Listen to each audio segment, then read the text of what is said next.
loved performing in front of all the Isabelinos who watched the concert. Their very warm reception and interactive response to every song inspired me to do my best. It was an amazing experience for me. Sobrang nagpapasalamat kami para sa mainit na pagtanggap ninyo sa amin.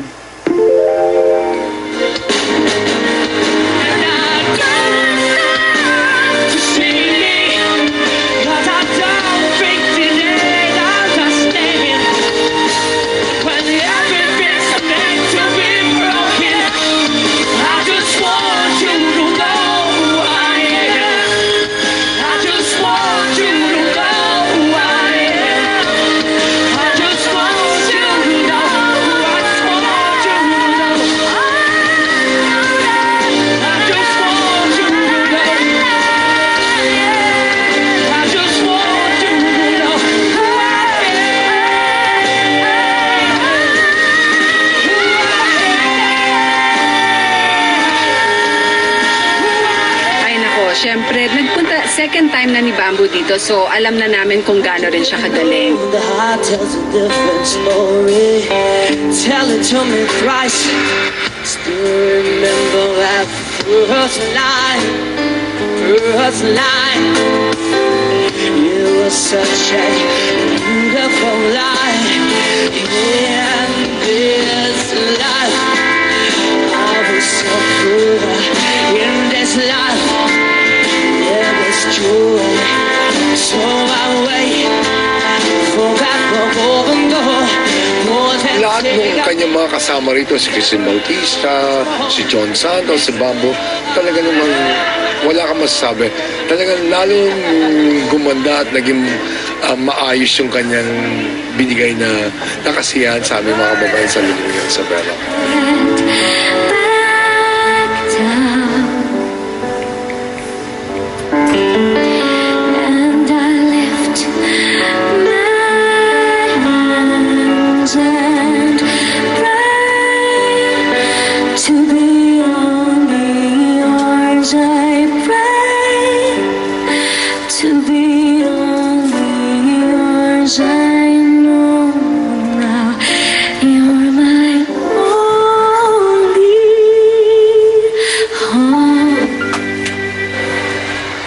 Everybody, please sing with me.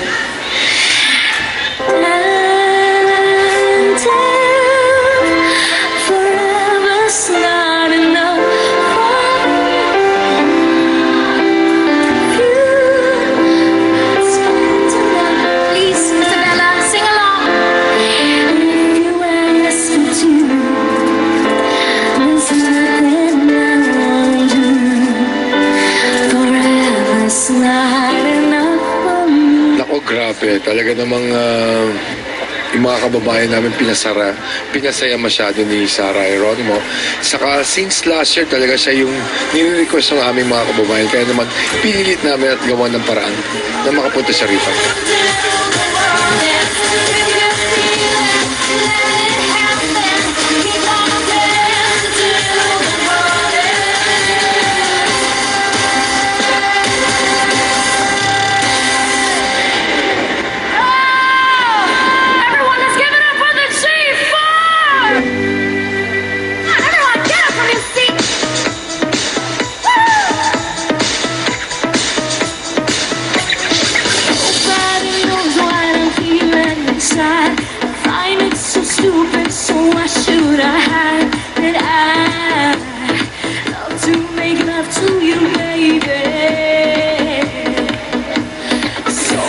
Alam mo, parang wala na akong words na pwedeng sabihin. Talagang ibang klase talaga yung ginawa niya, talagang show dito sa Isabela. Talagang one of a kind.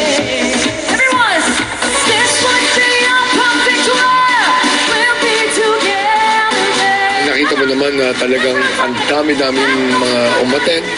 Napakasaya ng aming mga kababayan. Saka talagang makita mo, even from the neighboring provinces like Cagayan, Vizcaya, Quirino, nandito po sila para makita po sa Sarah Geronimo.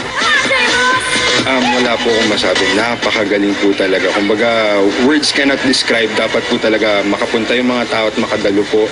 Hopefully nga, sana next year siya pa rin po makuha namin. Kasi we are planning na Sarah Geronimo pa rin po kami next year. Opo, totoo po yun. No joke po. Totoo po. Totoo po.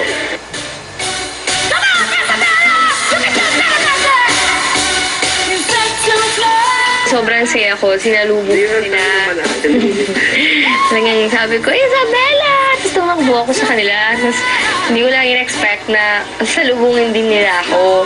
Siyempre worried ako sa sapatos ko mahal.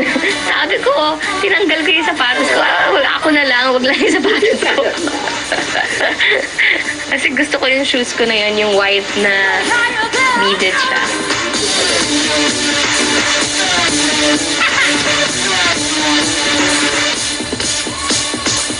Nakatapos na po ng show namin dito sa Isabela. Overwhelming po yung kanilang naging pagtanggap sa amin. Sobrang responsive po ng crowd. Napakasarap mag-perform sa ganung klaseng audience na talagang nagpa-participate at you can really feel na na-appreciate nila yung performance mo, every performance mo. So thank you very much po sa bawat isa na pumunta po dito sa Isabela, sa venue po namin dito, to watch us perform along with Bamboo and Christian Bautista. And of course to Governor Boji D. the Third. Maraming salamat po for inviting us. Thank you. It has been a really successful concert. I am overjoyed that everyone seemed to like the show too. I'll definitely miss Isabela crowd and I just hope we'll be able to go back there to perform for everyone again. Maraming salamat ulit sa inyong lahat. Super thanks to Gov Boji D for inviting us and kudos to all the organizers of the wonderful Scarecrow Festival. 24SG Isabela Tour would always be special for me. Sa uulitin, thanks for watching. Till my next entry. Much love, Sarah.